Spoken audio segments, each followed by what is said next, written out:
namaskrityam naram chaiva narottamam devim sarasatim vyasam tato jayamudirayat nastapreshu vabhadreshu nityam bhagavata sevaya bhagavati uttama-shloke bhaktir bhavati naistaki. We're reading Srimad Bhagavatam, Canto 3, Chapter 6, Creation of the Universal Form, text number 40. Yato prapya navartanta Yato prapya navartanta Vachascha manasasaha Vachascha manasasaha Aham chanyai me devas Aham chanyai me devas Tasmai bhagavate namah Tasmai bhagavate namah Yato prapyanyavartanta Vachascha manasasaha Aham chanyai me devas Tasmai bhagavate namah Yato prapyanyavartanta Vachascha manasasaha Aham chanyai me devas Tasmai bhagavate namah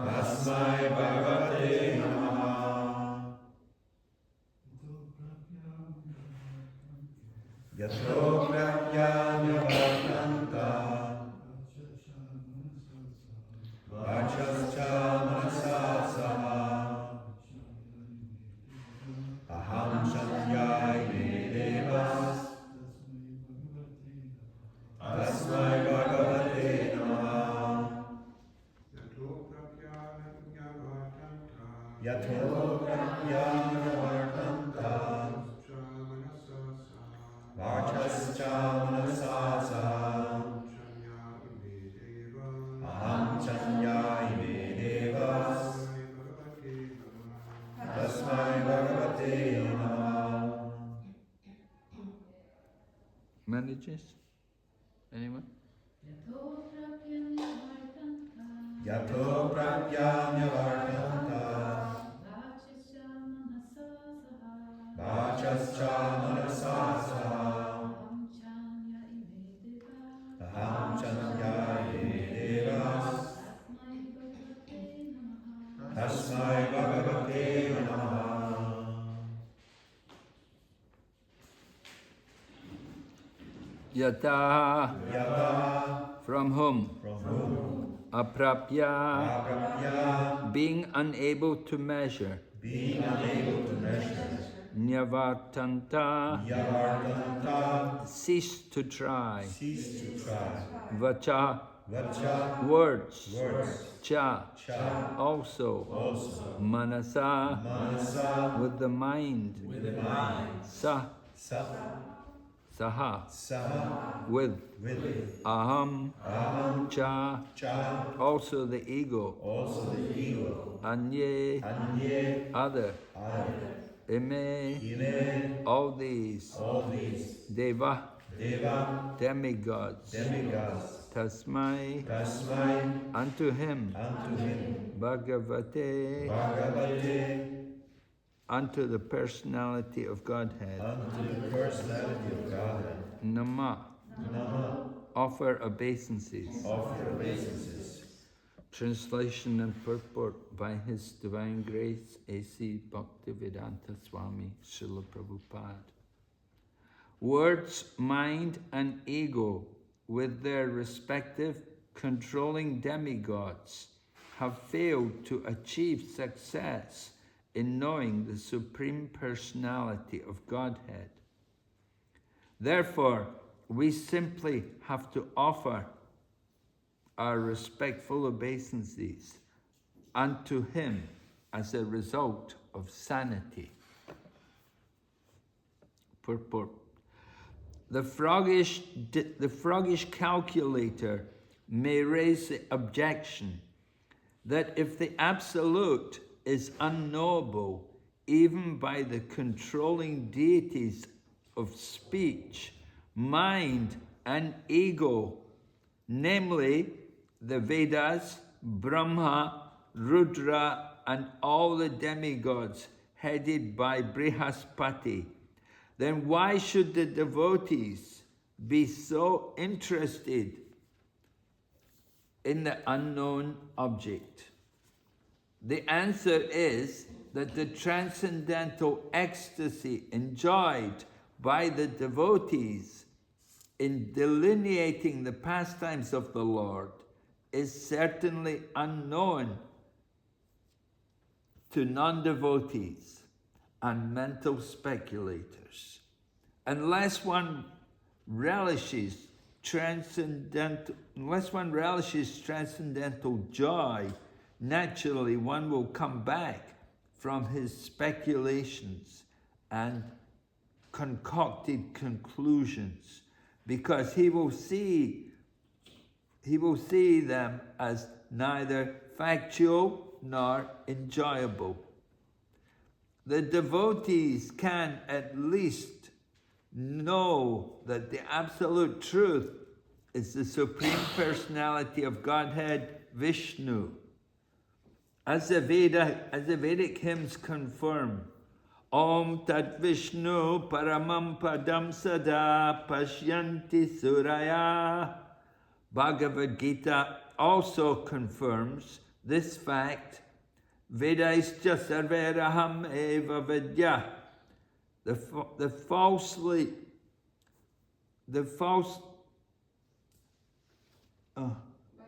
should also by culture of Vedic knowledge, one must know Lord Krishna and should not falsely speculate on the word aham or I.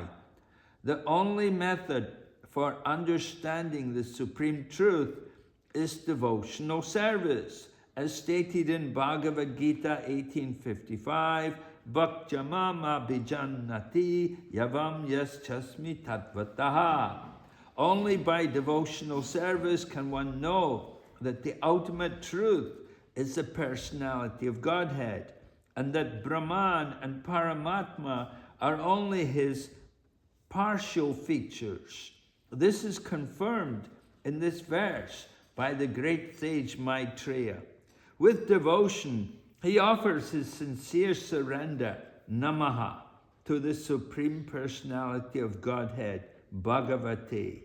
One has to follow in the footsteps of great sages and devotees like Maitreya and Vidura, Maharaj Parikshit and Sukadeva Goswami, and engage in the transcendental devotional service of the Lord, if one would know his ultimate feature, which is above Brahman and Paramatma.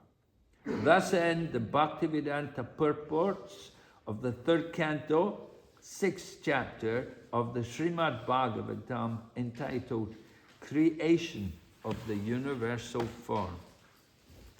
Om Jnanatammarandasya Jnananjana Shalakaya Chaksurunmilitanyena Tasmai Shri Gurave Namah. Shri Chaitanya Manobhistam Stapitam Yena Bhutale Swayam Rupa Kadhamayam Dadati Swapadantikam Bandeham Shri Guru Shri Yatapada Kamalam Shri Gurun Vaishnavamscha Shri Rupam Sagrajatam Sahagana Raghunathan Vitam Tam Sajevam Sadvaitam Savadutam Parijana Sahitam Krishna Chaitanya Devam Shri Radha Krishna Padan Sahagana Lalita Shri Vishakanitamscha He Krishna Karana Sindhu Dina Bandhu Jagatpate Gopesha Gopika Kanta Radha Kanta Namastate Tapta Kanchana Gorange Radhe Vrindavaneshwari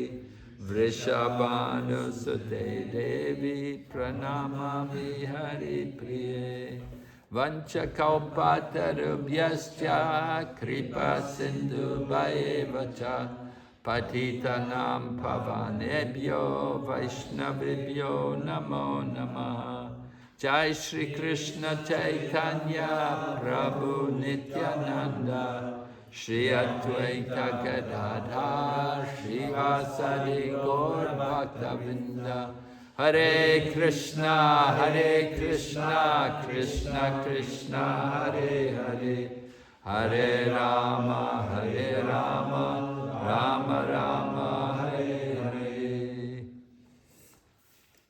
So Maitreya is concluding his instructions on this creation of the universal form to Vidura. And he has concluded this section of the Srimad Bhagavatam by explaining the inconceivable potency of the Supreme Lord. And here in this verse he's explaining how even the controlling demigods have failed to achieve success in knowing the Supreme Personality of Godhead. So if even the controlling demigods are not successful in knowing Him, then it's going to be very difficult for common people to know Him. And Maitreya therefore says we simply have to offer our obeisances as a matter of sanity. The problem is most people are not sane. So many crazy people. So many crazies everywhere, yeah? Especially in the cities. When we go in the cities, when we go for Sankirtan, we go in Harinam, you see so many crazy people. And of course people say we're crazy. And Prabhupada therefore wrote his article, Who is Crazy? Because the devotees would come back and tell Prabhupada, oh, Srila Prabhupada, they say we are crazy. We gave up our jobs and we shaved our heads and we're wearing these clothes. They say we must be crazy. And we go singing and dancing in the streets every day. They say we are crazy. So Prabhupada wrote his article, Who is Crazy?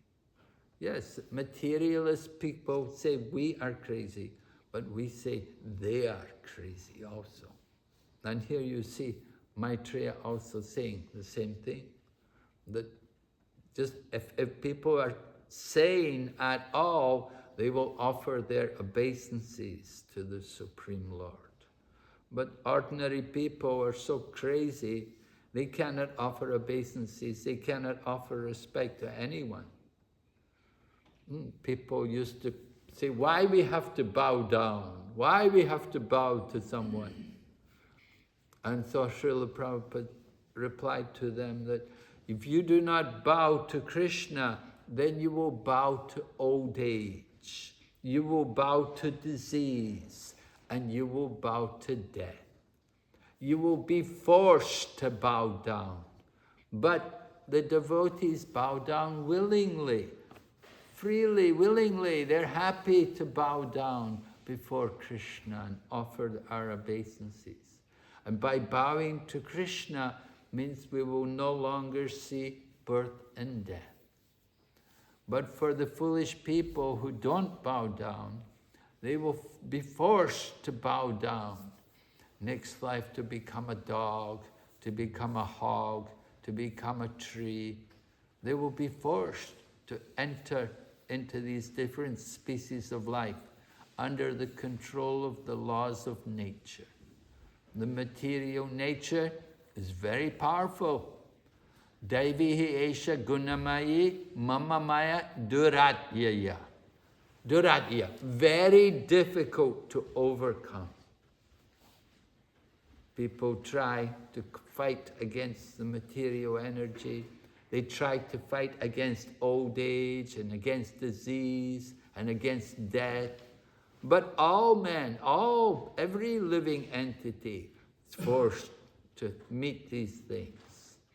In the Bhagavad Gita, Lord Krishna says, Jatasya hi dhruvam mrityu, dhruvam janmam ritasya cha. For one who has taken birth, death is certain. Prabhupada would say, the death rate is the same it's always been. What is the death rate? 100%.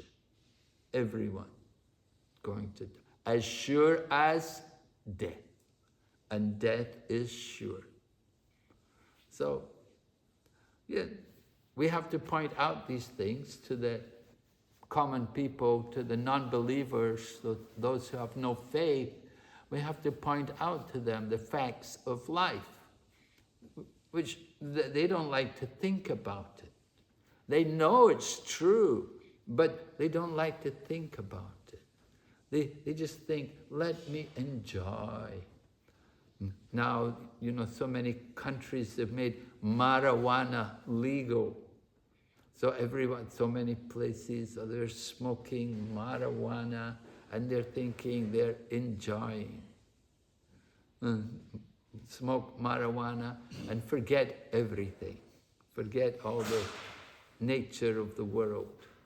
Just enjoy. And so this is the ignorance of the materialistic people. They want to shut their eyes to the truth. They don't want to see the facts of life. They just simply think, let me enjoy.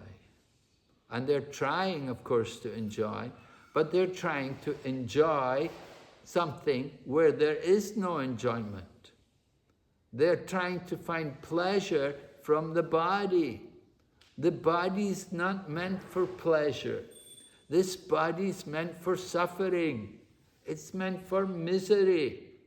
Every part of our body, it can give you so much pain, so much trouble. You have a bad tooth, it's unbearable, you know. And you have a headache, you know, it's so difficult. Something goes wrong with the finger, you get a poisoned finger, it's so much trouble. Somebody pulls your hair, it's trouble. Somebody stands on your toe, it's a lot of trouble.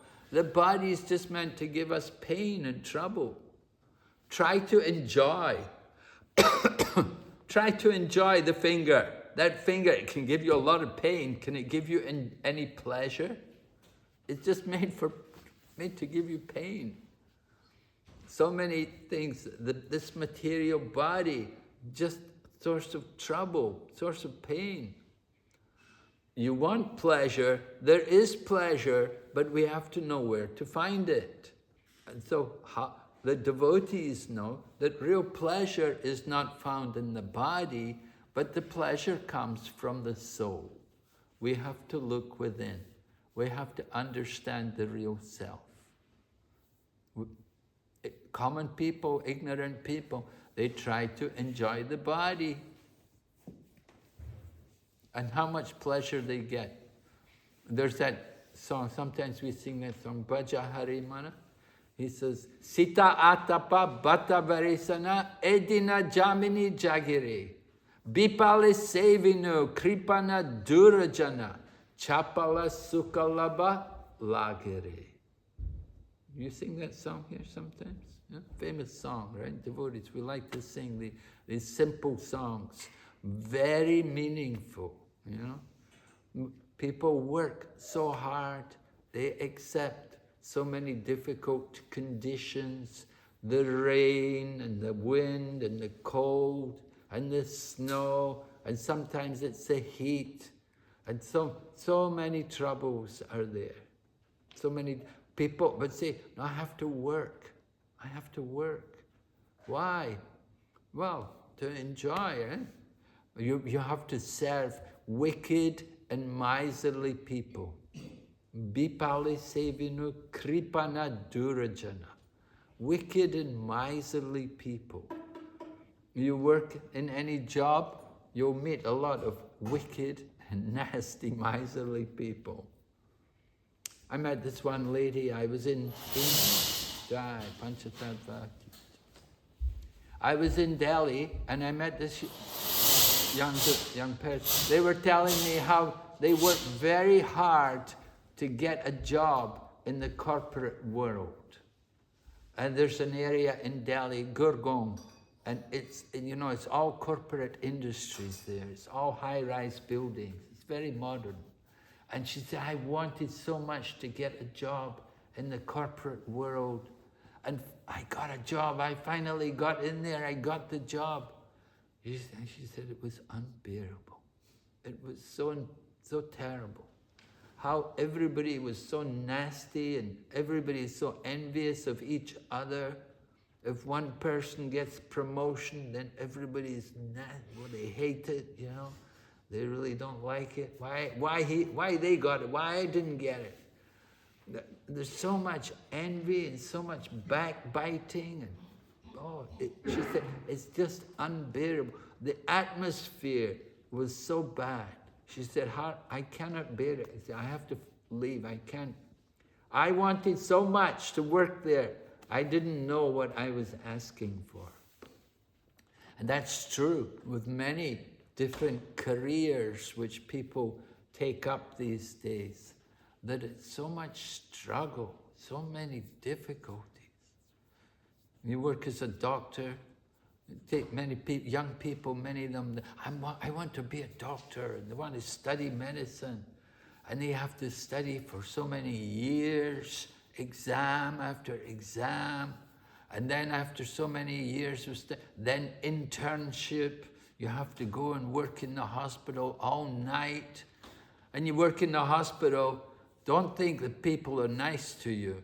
The patients will fight you and hate. There was this one devotee, she was working in the hospital in New York, and she said it's unbearable. She said, so many people, they come, we have to tie them up to treat them. They're so violent, they try to hit you, they try to fight you. She said it's so difficult trying to give people any kind of medicine. So many difficulties are there. Be a lawyer. Many people want to be lawyers. You know? Again, study many years, take many exams, and be a lawyer. What does a lawyer do? They have to say good things about bad people. Right? You get in the court, and your job is to say good things about somebody who's a bad guy. It's very difficult to make a successful career in the material world.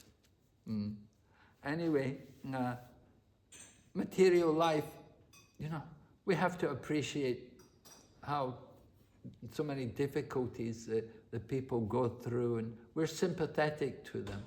We encourage them, you know, just try to become Krishna conscious. Don't worry too much about your job. Do it. Do what you have to do. You have to put up with the things. But in your heart, the meditation, the concentration should be on becoming a devotee and chanting the holy name and understanding Krishna consciousness, hearing more about Krishna. So here in the purport, Srila Prabhupada talks about how some people understand the Lord as the Brahman, and that's more common. Of Manusyanam sahasreshu kaschid yatati siddhaye. All right? Out of thousands among men, maybe one is endeavoring for perfection. Most people are karmis, mudhas.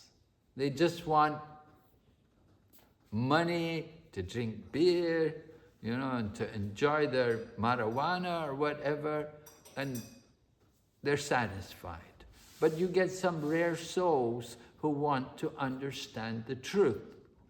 And then when somebody wants to understand the truth, often they find out about the impersonal Brahman, the impersonal aspect of the Supreme. It's easier to understand the impersonal aspect. It's not easier to realize it, but it's easier to understand, to think about it. Understanding, I'm not the body. You know, that's the easy part, to understand I'm not the body, I'm a soul. Oh, thank goodness for that. I'm so glad I'm not this body. We can give it up soon. Of course, if we're not careful, we'll take another body. We have to be careful, we have to plan. Where are you going to take your next birth? Where are you going from here? That's important for us. There's that book, Alice in Wonderland. I don't know if you have that in Swedish, but it's a famous book, and Alice goes into the Wonderland, and she gets in the Wonderland, and then she said to the people she met, she said, where do I go from here? And she said, they said to her, where do you want to go? And she said, well, I don't really know. So they said to her, then it doesn't really matter which way you go, does it? Doesn't matter which way you go. It does matter, of course, which way you go. It does matter a lot which way you want to go up, you want to go down, you want to come back. Where do you want to go? We have to be very focused. What are we trying to achieve? Do we simply want to come back again? Come back again in Sweden? Well, Sweden's a nice country, you know, it's not so bad. You know, come back again. No, we want to be very serious, very determined that I want to make a success of this life. And that means, if you read that book, Coming Back, have you read that book, Coming Back? Very simple book. It's written by the devotees, Mukunda Goswami and other devotees, they wrote articles. Anyway, the final chapter in that book, Coming Back, is called Don't Come Back. If you come back, it means you failed. You failed this Krishna consciousness. We have to be very determined not to fail. Just like if you're studying, you know, you take a course, maybe you do some, you know, studies online or at university or whatever. But if you fail a subject, oh, it's such a nuisance, it's such a headache. You have to maybe do the whole course again. I was in Holland, and there was one girl, young girl, she was finishing high school, and she had 8 subjects, and she only passed 4 of them. So, what to do? She has to do 4 more subjects again. She has to spend another year going through the whole thing to do all the subjects she failed, and maybe she has to even do the ones she passed. So it's such a headache, you know. So in the same way, if we fail, if we don't take advantage of our mission in human life to become Krishna conscious, then we don't know what will happen, what will be our destiny. If you realize the Lord as the impersonal Brahman, the all-pervading Brahman, then you can enter into the Brahma Jyoti. And there's a lot of so-called spiritual teachers just talking about the impersonal Brahman, merging into the oneness. There's a place called, what's it? I know the Chinese name, I don't know the Ihadasha, the University for Impersonal Liberation. It's in India. It's a place in India. And they're teaching this oneness. They're giving a degree to people in oneness, you know. You go there and get the degree in oneness. And many people go. It's amazing how many people are attracted to these things. And there's this other lady, she's also very famous. She goes around the world, and she's got many followers, and she's teaching them to merge into the oneness, into the one. The Divine Mother, into the Divine, merge into the Divine Mother. And she, you know, anyway, this practically everywhere you'll find impersonal philosophy. Even in Christianity, there's a lot of impersonalism. If you look at Hinduism, it's full of impersonalism, so much. We could say that, is that better than Buddhism? Buddhism is Gnostic, what we call Gnostic, atheistic philosophy. What do they want? The nothingness. Their goal is the nothing.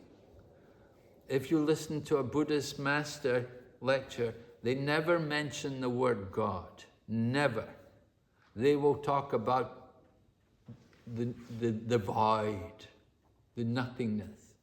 So therefore, Prabhupada went to the West when he was asked to give another pranam mantra so that we could worship Srila Prabhupada more. Prabhupada composed this Nirvisesha Shunyavadi Paschatya Desata.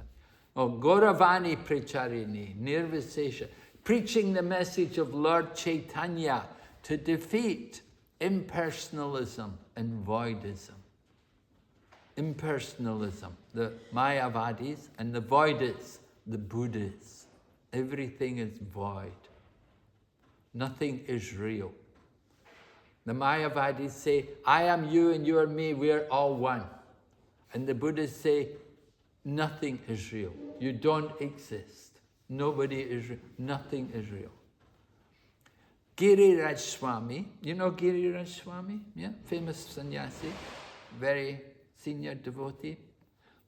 So Giriraj, when he was a young brahmachari, he was out on Sankirtan in the streets of Boston, and he met a young man who was telling him, oh no, everything, we're all God. He said, we're all God. We're all one. It's all one. We're all God. And Giriraj said to him, oh really? It's all one. He said, okay, give me your wallet and give me your car keys. So the young man, okay, gave him the, so Giriraj said, okay, thank you very much, bye-bye. And the man, just a minute, you've got my car keys, don't go away, give me back my wallet. And Giriraj said, no, it's all one, isn't it? You know, it's all nonsense. They cannot, they speak philosophy, they cannot apply this philosophy. And similarly, the Buddhists say nothing is real. So okay, I'll take this brick and beat you over the head. You don't mind, do you? It's not real. I mean, you're not real. You don't exist. Nothing is real. So I beat you over the head with this brick. And then, of course, they understand. You know, this kind of philosophy they speak is just nonsense. But people are very gullible. They're easily tricked. And we have to try to give them the truth, that there is a supreme personality of Godhead. There are different aspects to the supreme, right? There's the impersonal Brahman, which is like Prabhupada gives the example about the rays of the sun, the light of the sun, the energy, the all-pervading Brahman. And then there's the Paramatma. Compare that, well, there's the light, the rays coming from the sun, there's the sun planet. And then in the sun planet, there's the sun God. So it's not that it's all one. There's the Brahman, there's the Paramatma, there's the Bhagavan. different features of the Absolute. When they first built the railway in India, people were very anxious to see the train. So many people gathered, they heard the train is coming. Oh, we want to see the train. They were gathering, and then in the distance, they saw in the distance, oh, there was a light. It was night, it was evening, and there was a light. It was a light in front of the train. So people saw the light and they thought, oh, that's a train. And some people went home.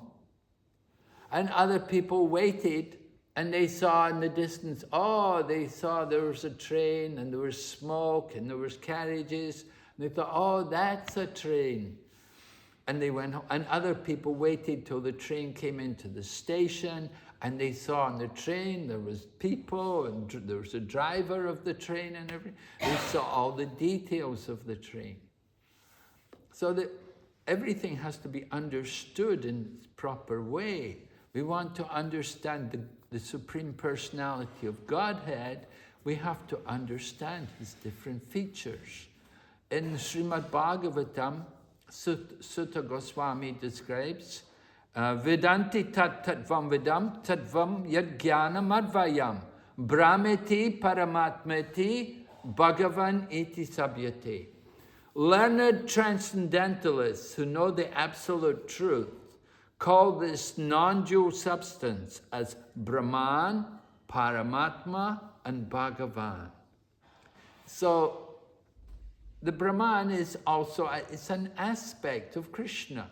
But if you simply know the Brahman, you don't know everything about the absolute truth. You only know one feature. And similarly, if you know Paramatma, the all-pervading feature of the Lord, then that is also not complete. But if you know the Lord also as Bhagavan, then you have understood the actual nature of the Supreme Personality of Godhead. And then how to know Bhagavan? We can only know this Bhagavan feature through the process of devotional service. So Prabhupada quotes, Bhaktyamam abhijananti. Only by devotion can I be understood. In the Bhagavad Gita, Lord Krishna explains. He says, Mataparataram nanyat kinchirasti dhananjaya mai sarvamidam proktam sutre maniganaiva. There is no truth superior to me.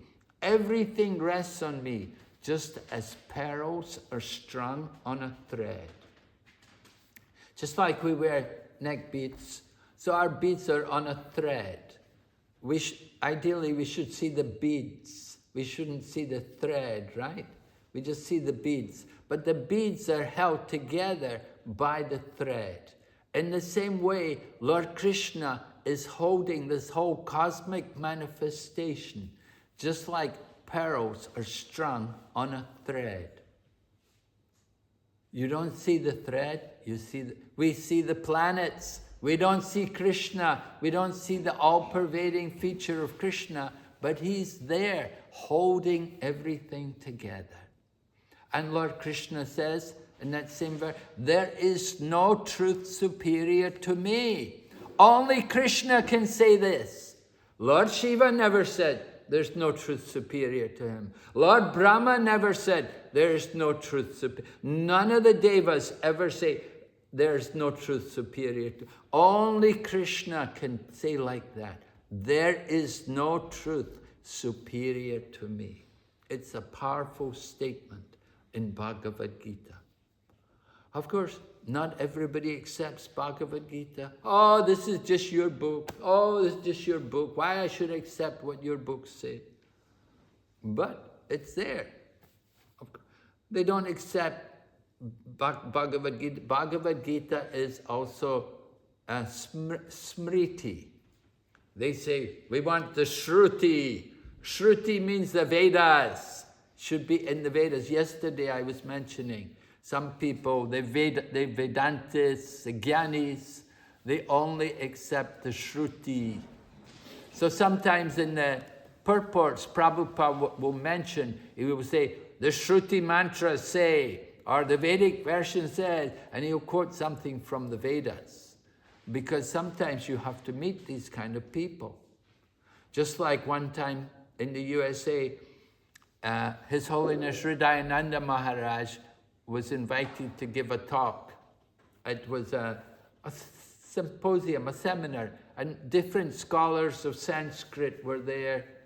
You know, Hridayananda Maharaj, he has a PhD in Sanskrit from, is it Yale or Harvard? Anyway, he was invited to give a talk, and there were many other professors of Hinduism there. And so he gave his talk, and there was this one professor who was a jnani, you know. And he heard Hridayananda Maharaj talk, and he's going, oh, yeah. What does he know? He's just a Westerner, you know, he doesn't know anything, just a new boy. He was a young man at the time. But then Hridayananda Maharaj quoted one verse, which is very powerful in presenting to the Mayavadis. Nityo Nityanam, Chaitanas Chaitananam. And as soon as he said this verse, the professor was like, shocked. Oh no, why are you saying that? What? Why are you saying this verse? You know, he was really, because they cannot respond to this. Because this verse is so powerful, it's so clear. Nityo Nityanam. Amongst all eternals, there is one supreme eternal being. Chaitananas Chaitananam. Amongst all conscious beings, there's one supreme conscious being. And that one supreme Lord is providing the needs of all living entities. This is from the Vedas, from the Shruti. So they have no answer. They cannot answer these things. So we're trying to present this philosophy of Krishna consciousness. Srimad Bhagavatam, very powerful evidence. Of course, people argue this is a modern book. They don't believe it's Vyasadeva. You have to deal with these kind of different things. People say, oh, it's done by Bopadev, it's not Vyasadeva, it's a modern day thing. We have to present our evidence to support the conclusions. But gradually, more and more people are beginning to recognize this supreme position of Srimad Bhagavatam. Even in among the Sanskrit scholars, more and more people are appreciating not only the depth of philosophy, but the very, very special poetry which is written here. The use of the Sanskrit language is also very, very powerful and very special here in Srimad Bhagavatam. So this is the mature contribution of Srila Vyasadeva. We don't just simply present Bhagavad Gita. Bhagavad Gita is our biggest selling book. Many people have heard of Bhagavad Gita. It's very commonly known now. So many people have come out with their Bhagavad Gitas. But we want to introduce to them Srimad Bhagavatam. If you read the Bhagavad Gita and find it interesting, then read Srimad Bhagavatam, and you will be satisfied for the rest of your life. Right? It's a lifetime's mission to go through Srimad Bhagavatam. So this is our task as devotees. We want to present these things to people and try to bring them to the full realization of the personality of Godhead. In the Chaitanya Charitamrita, it's also brought up in the beginning of the Chaitanya Charitamrita. Yada Dvaitam Brahmopanishadi Tadapyasyatanopa. Like that, there's a verse in the very beginning, Srimad Bhagavatam. You know these verses? Yadadvaitam Brahmo Panishadi Tadapyasyatanu Yatmantaryani Parushiti Soshamsha Vibhava Sadaishwarye Panoyaha Bhagavan Saswayam Nachetanyat Krishnaj Jagati Paratatvam Paramiha. It's written there that what the Upanishads call the impersonal Brahman is but his all-pervading feature. It's just the effulgence of his body. And yes, not his all-pervading, it's just the effulgence, it's just the dazzling effulgence from his body, and the Paramatma is his all-pervading feature. But he is the Supreme Personality of Godhead, full of all opulences. And those who have properly understood the absolute truth, then they will surrender to this person and take shelter of his lotus feet. Okay, any questions, comments?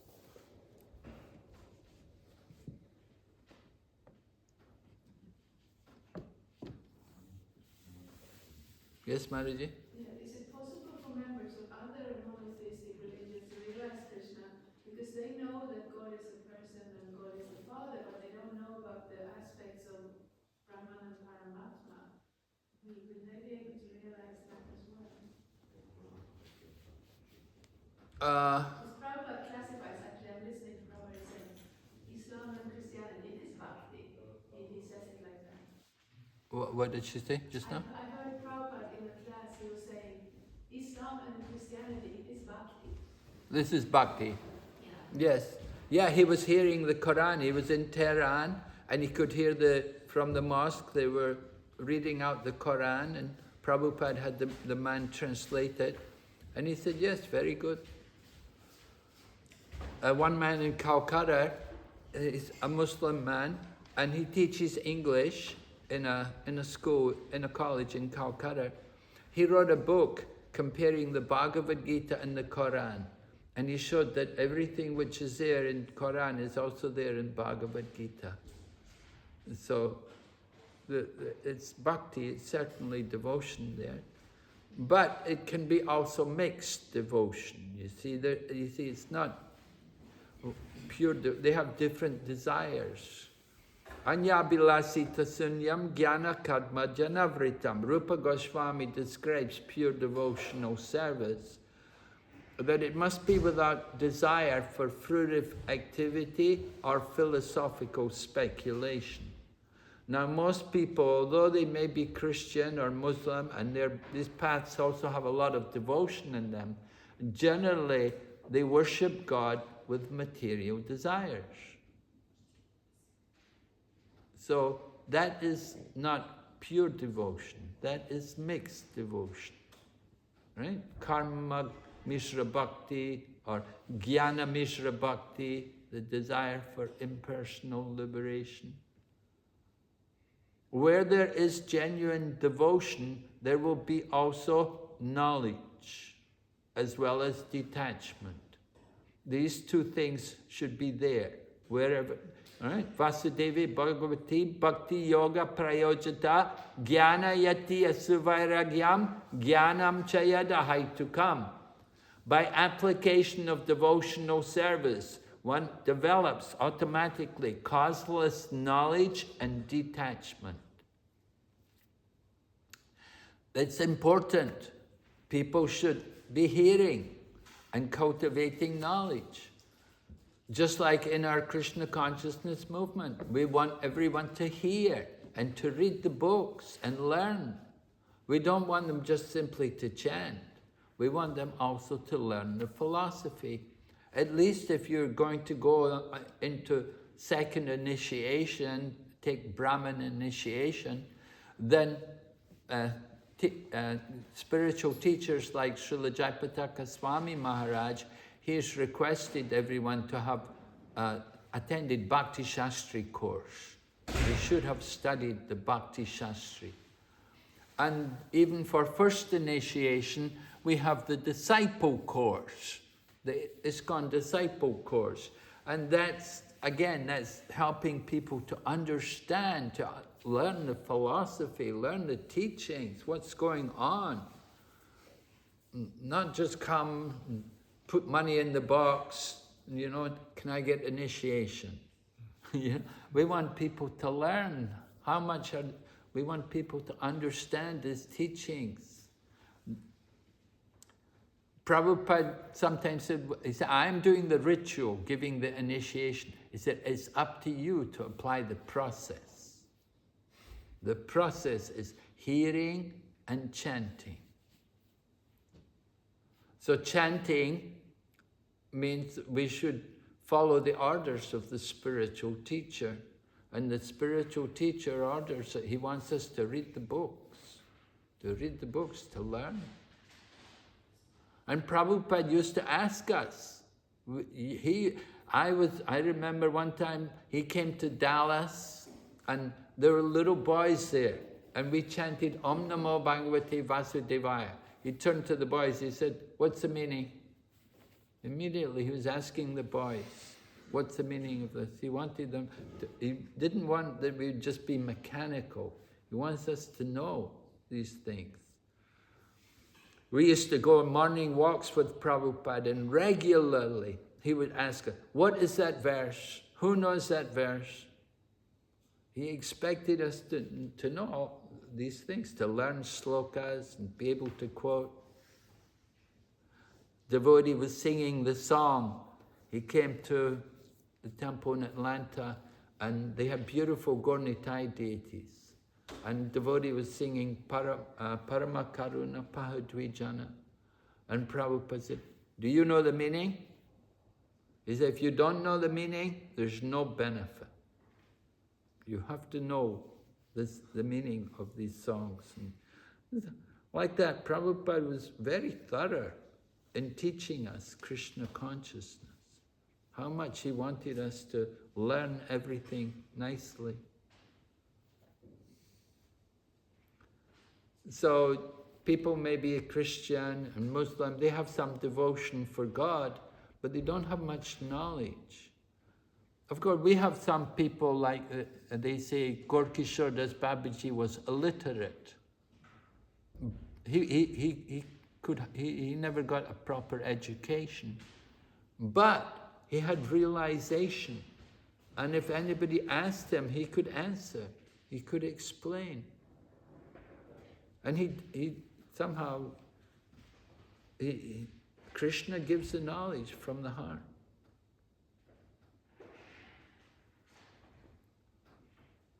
So,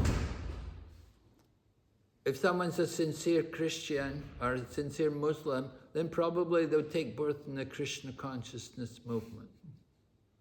Right?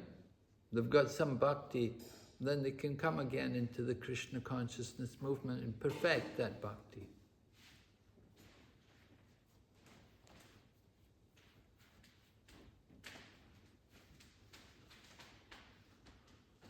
Okay. Any other questions? Okay, thank you very much. Hare Krishna. Srila Prabhupada ki jai. Have some more nuts, if you can.